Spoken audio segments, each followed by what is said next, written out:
Hey guys, welcome to the Go and Chess Trio. This is Grandmaster Anurag Mhamal, and today we shall be having a closer look at a game played in the Prague Masters 2020. And this is a round 5 game in the ongoing tournament between the inform India number 2 Vidit Gujarati and the prodigious talent Alireza Firouzja. Now, both these players are completely different from each other. Vidit is known for his solid and consistent play, whereas Alireza is kind of known for his flamboyant style and dynamic play. Well, we shall delve straight into the game and have a closer look at it.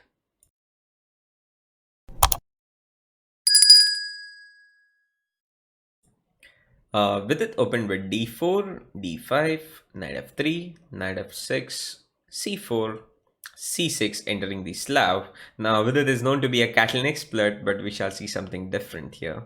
C into d5 was played in the game, which is entering the exchange Slav territories. C into d5, knight c3, knight c6, bishop f4, a standard response, a standard square for the bishop on f4 here.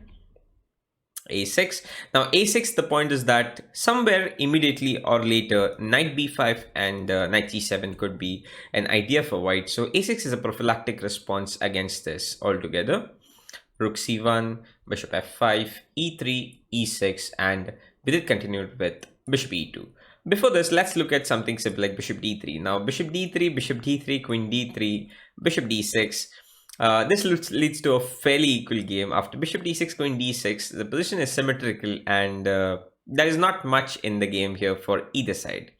Now if white tries to complicate something with knight e5, bishop to e5, d into e5 and knight d7, maybe it is white who has to worry a little bit about the e5 pawn. And after bishop e5, knight e5, d5, knight d7, the position is slightly changed. There's it's no longer symmetrical, but after f4 and castle, after f4 and castle, the position is pretty much equal. So bishop d3 would be an equal way to continue, but queen b3 would be an interesting response. It's also the most played option here in this variation. Black has two ways to deal with the attack on b7. One is the simple bishop b4 going for development, as well as opening up the idea to castle, but this would be met with a3 and black would end up giving his bishop pair away. bc3, and white would be left with a pair of bishops to play with here, with a slight edge for white maybe. And the second is a very interesting way to deal with the b7 pawn, and that is rook a7. Rook a7 is preventing the pawn from a very weird square for the rook, but the point is that black doesn't want to give up the pair of bishops immediately. Let's say later he might continue with the bishop d6, trying to exchange the bishops, or bishop e7 and just castle. Eventually he might be able to entangle this rook from this a7 square back into the game, and the game would go on, but this would lead to completely different territories, which we are not going to look into today. So let's look at the game now with bishop e2 and queen b6. This is a very interesting move here by Alireza, which I also was quite surprised at. I was looking at the game live, and I was expecting more of something like bishop d6 or so. Bishop into d6, queen into d6, castle, castle. The position is symmetrical and pretty much equal. White could continue with something like knight a4. This could be met with knight d7, and there is not much happening here. Black should be able to do completely fine. And if white tries to complicate once again with knight e5, this could be met with bishop e5, d5, and knight d7. Again, white would have to deal with this pawn in some way or the other, when this will lead to some complications. And after bishop e5, knight e5, d5, and knight d7, f4, and castle, there is not much gain here by either side, because there's a slight change in the structure, but after queen b6 or so coming, black should be close to being equal here. But queen b6 was indeed quite surprising, considering the king is still on e8 and black has not completed his development. Going for the pawn on b2 doesn't really seem like a very safe idea here. Now, after castle and queen into b2, well, if black tries to play something like bishop e7 and white could simply mate it with knight a4, and that completely ruins the point of queen b6. Well, if he plays queen b6, well, this queen b6 move is now helping white get knight c5 also along, and white gets a significant initiative here. So playing in the spirit of this move, queen b6, Alireza went ahead and captured the pawn on b2. But after this, he's going to get into some problems here, and Vidit exploited it very effectively. Knight a4 was the first good move in this position because immediately targeting the queen, and if black goes ahead and captures on e2, this would be met with knight b6 attacking the rook. If the rook goes to d8, bishop c7, and the rook is trapped, and white would be a simple exchange up here. If the rook goes to a7 though, we have an interesting move for white. I would like you to pause the video and see if you could find white's best move here. Well, if it did manage to find the move, that's excellent, because after bishop b8, the rook on b8 a7 is immediately attacked, and the point is that after deflecting the knight off the c file, rook c8, king e7, and rook into b8, and this is a dream position for white, because the rook on a7, rook on h8, bishop on f8, king on e7, queen on a2, all completely distorted and not coming back into the game. Knight c8 also is an immediate threat. Black's position is just falling apart here, and it's a beautiful position because there's nothing much that black can do. He cannot defend the c8 threat, he cannot get his pieces into the game effectively, and it just completely lost. Well, that didn't indeed happen on the board. So black went ahead and played queen b4 here, and once again Vidit came with a nice move here with a3, but trying to deflect the queen. And if queen into a3, his point was knight b6. Once again, rook a7 would be met with bishop b8, and after rook d8, we have bishop c7. Well, in the game, Alireza went with queen a5, and since I was watching the game live, I was really wondering what he would do after Vidit's next move. Well, I already guessed that maybe Vidit would be playing this move, queen b3, and I couldn't really find anything for black here after this. But before we go into the move queen b3, let's look at what Alireza could have done better in this position. He could have gone with queen into a3, knight b6, and gone for this variation with rook d8. Indeed, he's going to lose the exchange, but with the 2 pawns and the bishop, maybe he could give in some fight.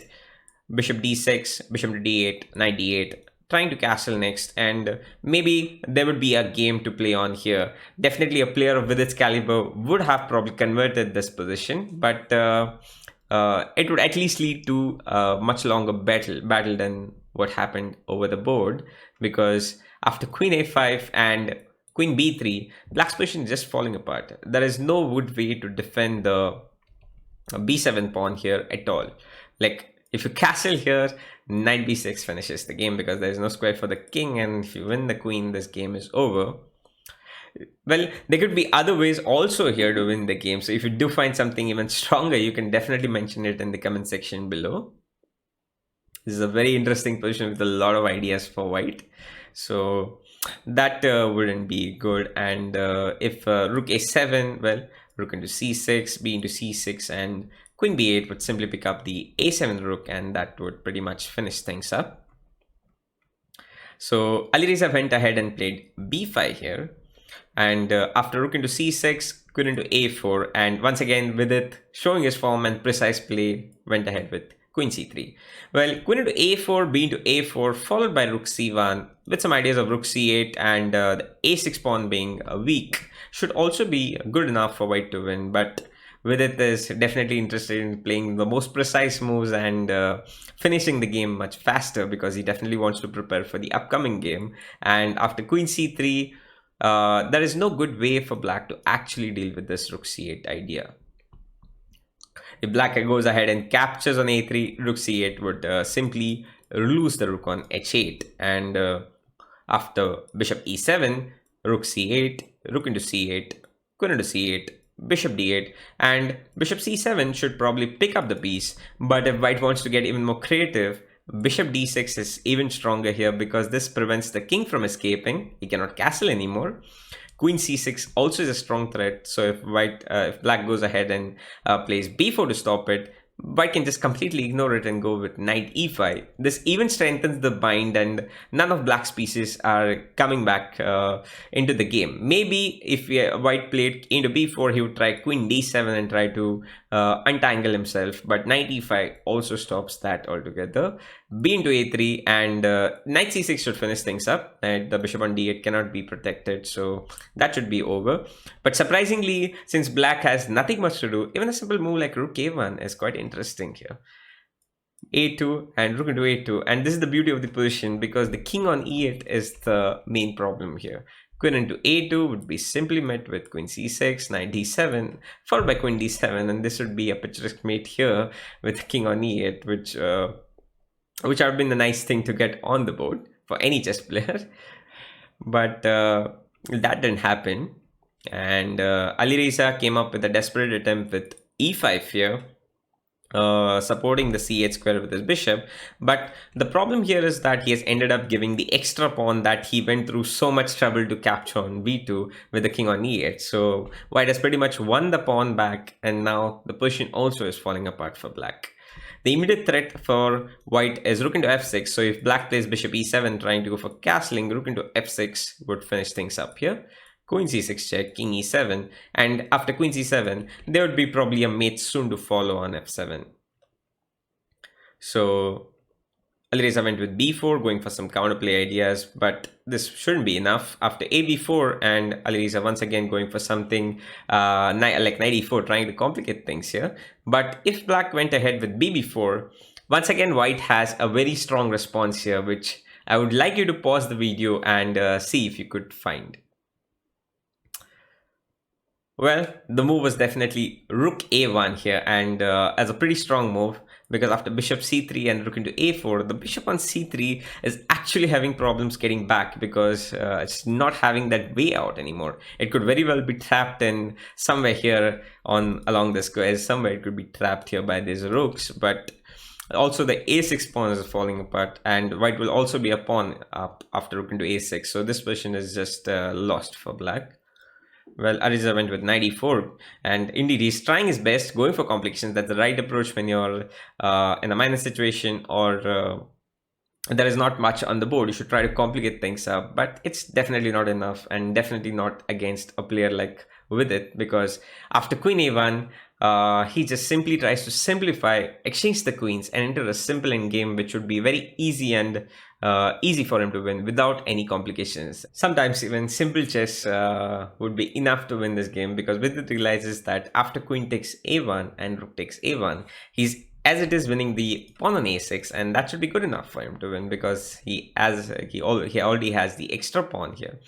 So bishop to b4, rook c into a6, rook into a6, and after rook takes a6, black's position is completely lost. He's a pawn down, and the pawn on d5 also is a potential target here, which could be exploited.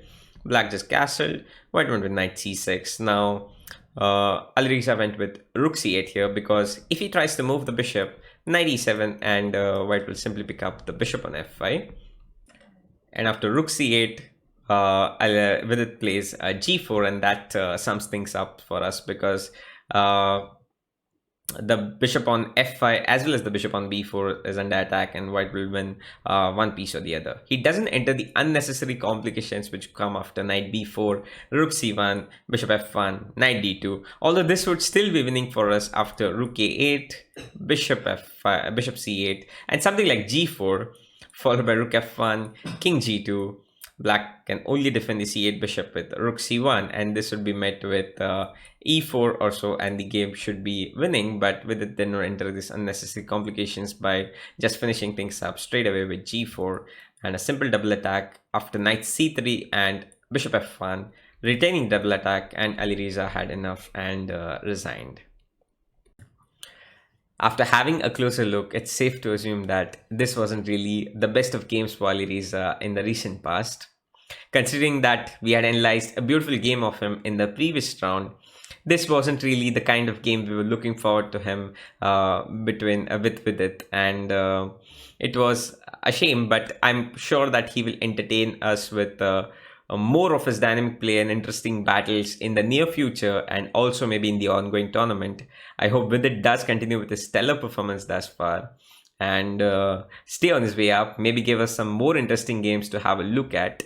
Well, if you did like this video, do like the video and subscribe to our channel. Press the bell icon to stay updated. We'll be coming with more such analysis uh, in the upcoming videos, and we shall see you soon. Have a nice week.